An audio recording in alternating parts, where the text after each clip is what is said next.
E aí gente, tudo bem com vocês? Eu sou o Yui, esse é o canal Raízes das Nornas e o vídeo dessa semana é sobre Anubis.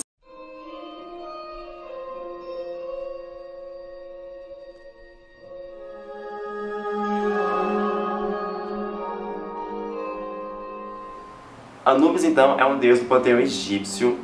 Ele está relacionado ao submundo, tá? Ele é o juiz dos mortos e ele é retratado sempre na mitologia egípcia como um homem com a cabeça de um chacal. Ele também é conhecido com outros dois nomes, chamado Anupu e Anpu. Basicamente assim, no geral, é isso. Mas a história... Anubis é filho de Néftis com Osíris. Mas ué, pelo que eu saiba, a esposa de Osíris é Ísis. Na verdade, é verdade, tá? Mas a história é a seguinte: Néftis, ela se transformou em Ísis, passou por ela no caso, e se deitou com Osíris, não é? Nessa junção de Osíris com Néftis, nasceu Anubis. Néftis, com medo que o seu marido Sete descobrisse sobre essa relação extraconjugal que aconteceu, ela acabou deixando o seu filho no pântano. Pelo que eu li também, essa versão muda muito.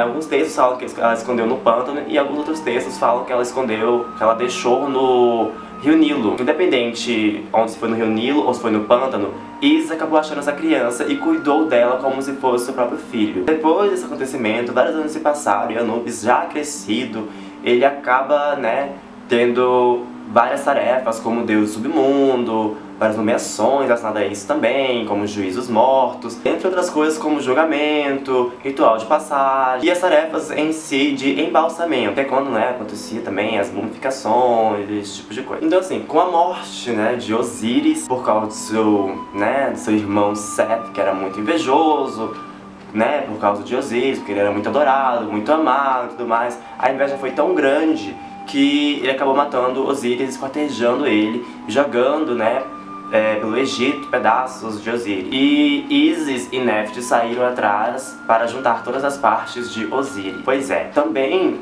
nessa parte muitos textos falam que as duas saíram à procura dessas partes, mas também falam que só apenas Ísis saiu à procura de Osíris, à procura das partes de Osíris que foram esquartejadas pelo seu tio, pelo seu irmão Seth, porque todos são irmãos. Então, depois que reuniram todas as partes de Osíris, Anubis, com seu vasto conhecimento sobre pós-vida e mumificação e embalsamento, ele acabou trazendo Osíris de volta. Sim, Osíris voltou dos mortos. Então assim, Osíris acaba adquirindo novos poderes, digamos assim. Ele, que era um deus da agricultura, acaba se tornando o deus do submundo. Isso porque ele acabou ganhando um estado de morto-vivo, e acaba meio que usurpando esse trono de Anubis.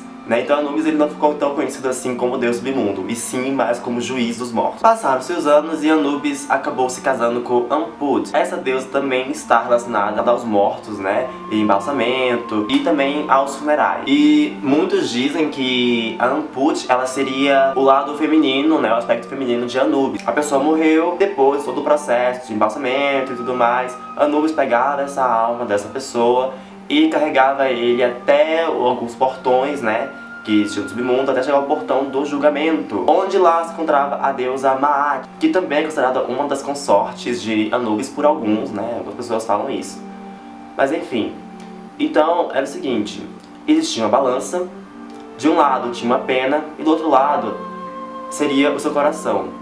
Se seu coração pesasse mais que a pena, você seria comido por Aminte, que era um demônio egípcio que tinha metade crocodilo, metade leão e metade hipopótamo. Mas, se seu coração fosse mais leve que a pena, a pessoa poderia finalmente ir para o paraíso, ou então, em alguns casos, ela poderia até mesmo voltar para o seu corpo. Após Anubis criar a primeira múmia, que foi Osíris, que foi a múmia que voltou à vida, então ele acaba adquirindo o título de deus do embalsamento. Então assim, conforme a fama de Anubis se tornava cada vez maior, por ter trazido um deus de volta, seus sacerdotes usavam máscaras de chacais, durante o ritual, o processo, de mumificação. Como podemos ver, conforme os mitos de Anubis amadureciam e se transformavam conforme o tempo passava, ele acabou saindo de um deus do submundo inferior para um deus do embalsamento e juiz dos mortos. A sua associação em si com o chacal está relacionada ao próprio animal, porque os chacais muitas vezes eram encontrados